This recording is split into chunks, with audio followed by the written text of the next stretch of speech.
And several efforts are still ongoing to restore peace in the neighboring Niger Republic. President Bola Tinubu has approved the request by a delegation of leaders of major Islamic groups in Nigeria to allow them dialogue with their colleagues in Niger Republic on how to restore peace and democratic government in the country. The clerics who are opposed to war with the Nigerian military has threatened, the Nigerian military as threatened by ECOWAS, argued that apart from the dire consequences of armed conflict, they are enjoined by their faith to seek mediation first in cases like this. The president deplored, coup d'etat in the Sahel region, and as a Democrat himself, he said he will do everything to ensure that there is democracy, justice, freedom, and peace in the sub-region.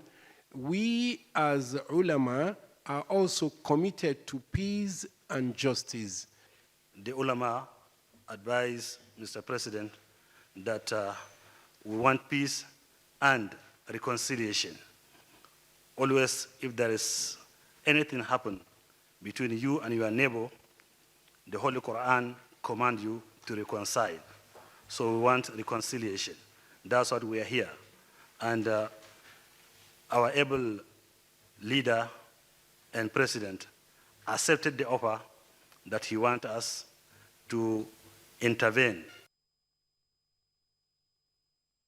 Also, as part of peace moves, the 14th Emir of Kano, Muhammadu Sanusi, has briefed Chairman of ECOWAS, President Bola Tinubu, on his intervention efforts in resolving the Niger crisis. And this comes ahead of the ECOWAS extraordinary meeting scheduled for today.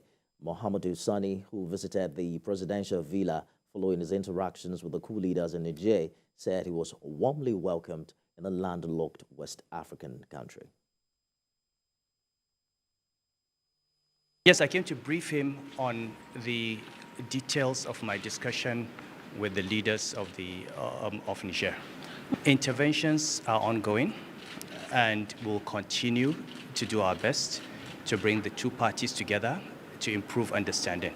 This is a time for public diplomacy. It's not a matter that we leave to governments.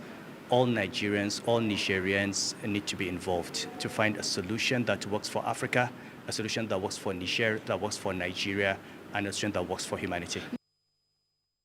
The Nigeria Supreme Council for Islamic Affairs has also joined calls for dialogue over the coup in Niger. The NSCIA, led by Sultan of Sokoto Saad Abubakar III, believes Nigeria must preserve and protect democracy by discouraging forceful takeover of power through military coup d'etat.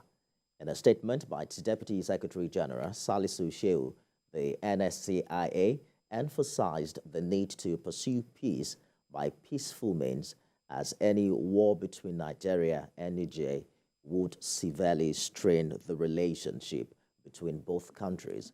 The Islamic organization advised the federal government and, by extension, the leadership of ECOWAS to continue to tread the path of dialogue rather than resorting to violence. The NSCIA noted that violence would be more harmful than the intended good and that the masses will be badly affected if violence breaks out in Niger.